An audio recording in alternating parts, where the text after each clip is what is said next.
In today's video, we're taking a look at all the latest NHL news and rumors from around the league. We're looking at teams like the Montreal Canadiens, the Detroit Red Wings, the Boston Bruins. We had some news from the Anaheim Ducks, and then also a scenario, could Patrick Kane ever end up playing for the New York Rangers? We'll discuss that possibility coming up next.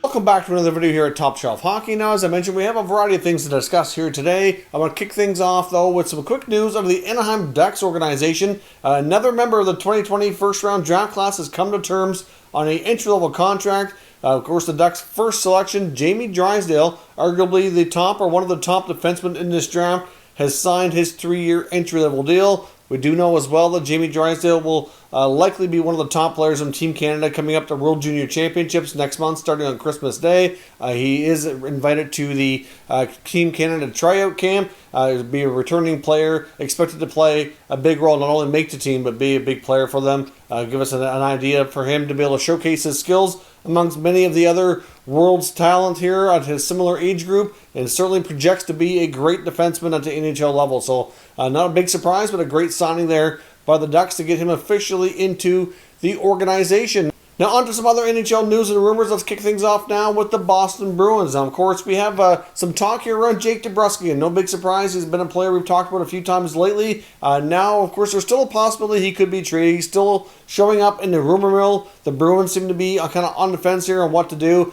But the main thing I want to focus on here today would be what his contract likely could be. There's a lot of talk now that we've seen some other RFA contract signings that he's likely going to end up somewhere in between what we saw for Virtanen and Gurianov, as well as Ryan Strome, somewhere in the middle there. So probably in the neighborhood of about a $3.5 million contract approximately. Could edge up a little closer to 4, depending on how negotiations go, and I would suspect it's going to be a short-term deal where he'll still be a restricted free agent with arbitration rights at the end of the term. I wouldn't think the Bruins will go long-term with today's market and everything where it is. Makes more sense to do a short-term contract for both sides, really. So that is likely where things go. But as I mentioned before, there's a lot of question marks suddenly on the Bruins blue line, and there has been some talk that DeBrusk could be used as trade bait to acquire another, relatively top 4, maybe even top 2 defenseman, maybe a package deal of some sort. Probably more likely a second pair guy would be my guess, because obviously getting a guy like to replace Torrey Krug is not going to be easy. By getting somebody who can be a good puck mover, play second line type of minutes, run 20 minutes a night, still not going to be an easy task, but it'd be more attainable without adding much more to the package, along with a guy like Jake DeBrusk, who's been a pretty good player so far in his young career, a little bit inconsistent.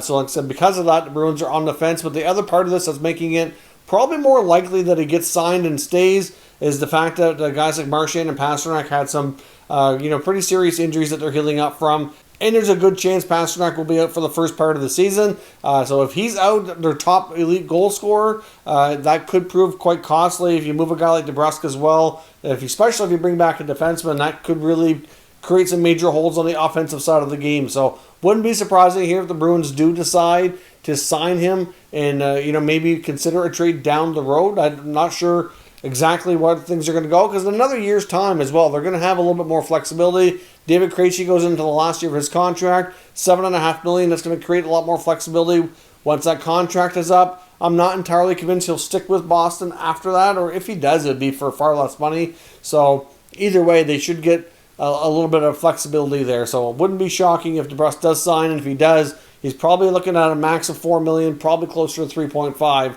would be my best estimate on a 1 or 2 year contract. Now, there's also some talk as well, as we mentioned, that the Detroit Red Wings could still be active out there in the market. Could go through free agency, but more likely, wouldn't be surprising if they do this through trade, and more so because of what they would like to pick up. Now, the Red Wings have certainly addressed their blue line needs a bit here. They've added some more experience back there, which was desperately needed. Of course, they brought in Mark Stahl from the Rangers. They signed John Merrill as well as Troy Stetcher. But of course, even in the case of Merrill, not exactly high-end talent, so it wouldn't be surprising if they're trying to find another type of deal like they did with the Mark Stahl trade, where they bring in another veteran defenseman, maybe somebody that a team would like to move, not the most favorable contract on a short-term basis. Of course, somebody maybe with a year left, that they could help and maybe get an extra asset in return for taking that on, whether it be another, second round pick or maybe, a decent prospect or something else to add into the mix here as an asset to help longer term with their rebuild. So the Red Wings, like I said, I'm not sure exactly who they're targeting. If you look around the league, there's certainly some teams out there, especially that are desperately trying to free up some cap space. You can look to like the Islanders, for example. Obviously, they need to move a guy like a Boychuk or a Leddy. So that might be a team to look to, like Detroit. That could possibly be a scenario that would make sense. Now, in the case of Tampa, I think it's more likely they move it forward. So not sure that really helps. Same thing with the Vegas Golden Knights. They're another team that need to move money. But I think it'd be, again, more likely to come from the forward group. So I'm not sure who Detroit is more likely to help out there. So we'll see what they end up doing. But Steve Yzerman still has cap space. Sounds like he's willing to kind of weaponize it to take advantage here and gain more assets to help his team's rebuild. At the same time, help in the short term by filling some gaps and adding some more experience. Now, I also want to talk about the Montreal Canadiens. Of course, their team, like Marc Bergevin, have been a pretty busy guy this offseason. They've made a lot of moves. For the most part, moves that I like and agree with and think that they will be a better team next season. One player, though, that has not had any activity on him yet, but there was a lot of rumors around before, was a guy like Paul Byron. But given where they are with the salary cap situation, they pretty well have a full roster in place. They're not really in desperate need to shed salary. So now it's believed that Byron likely stays, at least on a short-term basis. He can be a versatile player as well. You could slot him in your bottom six, but if you run into injuries or a lot of penalties or anything like that, you can slide him up into your lineup, and he can play different roles. He can play the PK. He's got good speed. So, he is a guy that the Habs are likely worth keeping around, especially for what he gets paid. He's not like he's got a mega contract or anything like that, but Byron is a guy that was in the rumor mill a lot earlier in the offseason. And the other good part about keeping him around as well is obviously you need certain players you can expose to the Seattle Kraken and their expansion draft next offseason. And he's a player that has a good amount of experience, wouldn't have a ton of term on his contract. It's not a crazy amount of money. And he's a veteran guy who can play up and down your lineup. So he might be an interesting player that Seattle would consider taking off their hands. Obviously, there's going to be some other options in Montreal when it comes to that as well. You would think if they have multiple options that Montreal will be okay losing, that it makes things even more flexible and better for them, so that way they don't have to go to Seattle and try to cut a deal or anything like that, so that they can kind of keep certain pieces in place. We saw teams do that a lot with Vegas, and Vegas really took advantage of teams that get a lot of extra assets and were basically given some players that turned out to be really solid hockey players. Like, look at the Florida Panthers situation. Prime example there with Marchessault and Smith. Basically the Panthers are paying them extra assets to take those guys off their hands. And now look at them. They've been solid members of their top six and their whole existence here. So it's something that we could see again if teams are not careful. So a team like Montreal, for example, they're going to have Carey Price protected, Jake Allen on a good contract. If he has a good year this year, he'd be interesting for them to consider. You have Paul Byron as a potential forward. Depending on what other moves they make or don't make, they could have an interesting defenseman possibly available as well. I mean, obviously they have a lot more D and a lot more depth there than they used to.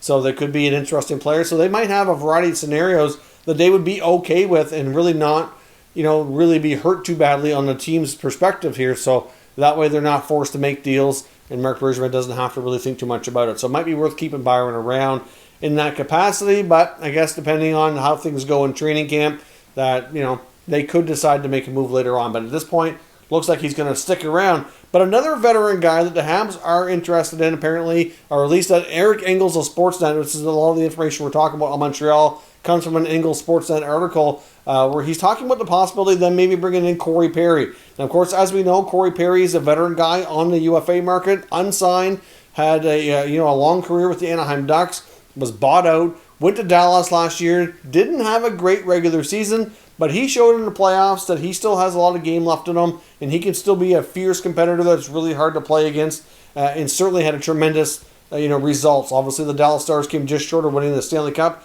and he was a big part of that, and right now remains unsigned. At this point, I would think it's probably unlikely that he goes back to Dallas, and there's been talks about him maybe coming to a Canadian team. He's been linked to the Ottawa Senators. Of course, the Habs aren't too far away. He's from Ontario originally, so either one, is not too far away from home for him. So if that's what he's looking for, and on a short-term contract, it would work. Obviously, Montreal would be a little closer to contending for playoffs and stuff than the Senators would be. So if he's looking for more of a chance to win, he'll get to Montreal. But if he wants a biggest role possible, a team like Ottawa might be able to give him a little bit more responsibility. So difficult to say which one would be a better fit because it really boils down to what he wants. But if they can get a guy like Cory Perry on a one-year contract at $1 million or less and really add that extra agitation, tough to play against, veteran guy in their lineup, I think that would be a decent possibility for Montreal. Can you imagine in some scenarios with guys like him and Gallagher in the forward group, and obviously they have some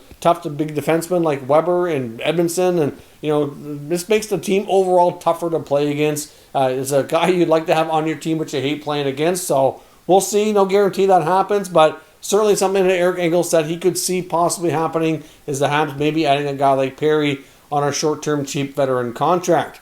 Now, as I mentioned as well, I just want to look at a scenario based on an article that I've seen, and I'll link it down below in the comments, and if you want to have a look at it. I just came across an article. This is not a trade rumor. I want to get that out there right in the open. It's just a writer's opinion on a potential trade that they thought, obviously, with the Chicago Blackhawks announcing about their rebuild. There's been some talk, and we've talked about it here before, about some of their vets maybe being on the move, like Patrick Kane, Jonathan Toews, Duncan Keith. As we know, they all hold a no-move clause, so they have all the power in where they end up. And obviously, the Hawks have made it known that they're not in a big rush to make these trades for these players. The players at this point have not requested trades either, but if they have a disappointing season or things are not off to a good start, could it be that one of their top guys, like a Patrick Kane, for example, decide, I'm not really into this rebuild.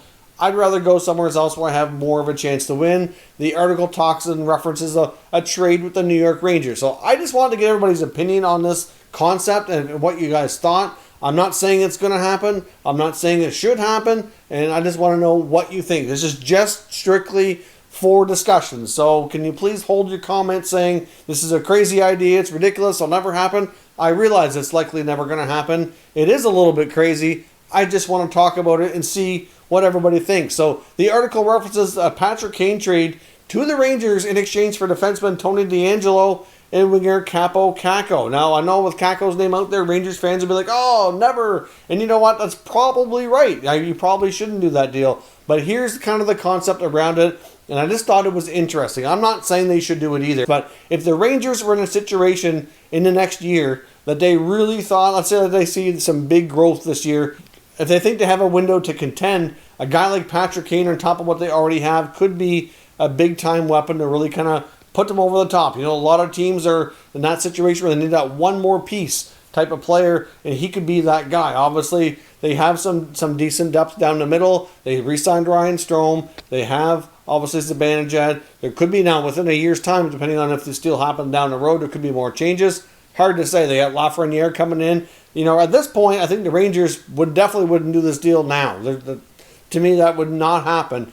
But obviously, I'm thinking more like towards the end of the season or even into next offseason would be the only time this could possibly make sense at all. And it would have to be a scenario where you have a lot of players who could certainly play multiple wings as well. When it comes to Lafreniere, Kane, you also have Kreider, and you have Panarin. So you can't have too many guys playing the same position, same side. You'd have to move players around in your lineup. And obviously, like I said, a player like Kakko didn't have a fantastic rookie season, but neither did Jack Hughes, and I don't see the Devils out there thinking they should trade Hughes after one season. Same goes for the Rangers and Kakko. But they are going to be a deep team with a ton of prospects. A player like DeAngelo makes a ton of sense for me. As I've said before, even though they signed him, I can see him being traded sometime in the near future. Obviously, the Hawks could use a player like DeAngelo, although they do have some interesting blue line prospects on their own. And obviously, Kaapo Kakko could be a major building piece around him. Throw him on the wing with a guy like Kirby Dach. That could be, a deadly scenario. You get those two guys could maybe play together.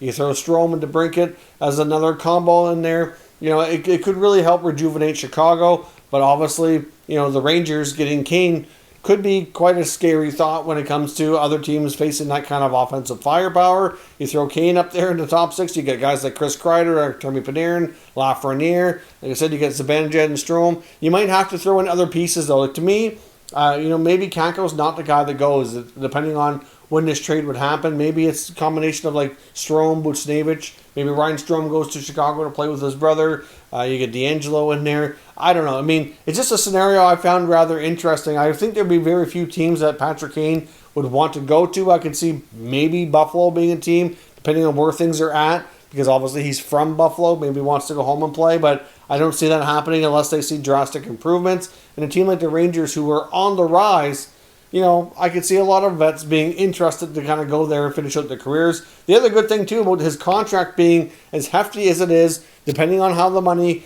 shakes out, obviously, if you look at what D'Angelo just signed for, obviously you might have to include a different player, like I mentioned, instead of Kakko to make the numbers work. You might have to put in a Ryan Strome or a Pavel Buchnevich or something to that effect to make sure there's enough money going out. But with Kane's contract would be expiring before a player like Alexis Lafreniere would be due a massive raise. So obviously that would kind of offset. You'd only have him for a couple of years' time.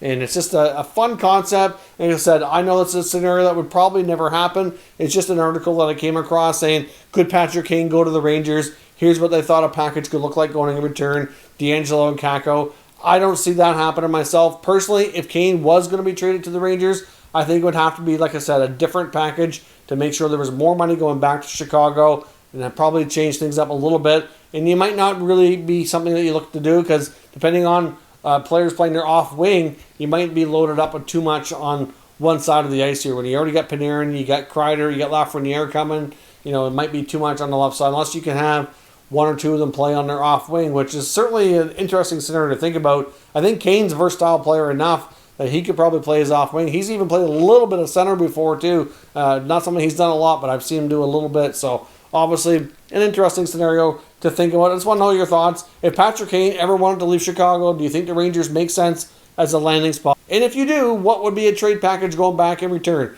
Just for fun discussion only. Let me know your thoughts and we'll discuss further. If you're new to the channel, consider subscribing and turning on your notifications so you don't miss any future content. And give this video a thumbs up if you enjoyed it. I'd appreciate it if you did. As always, thank you for watching. I'll catch you next time.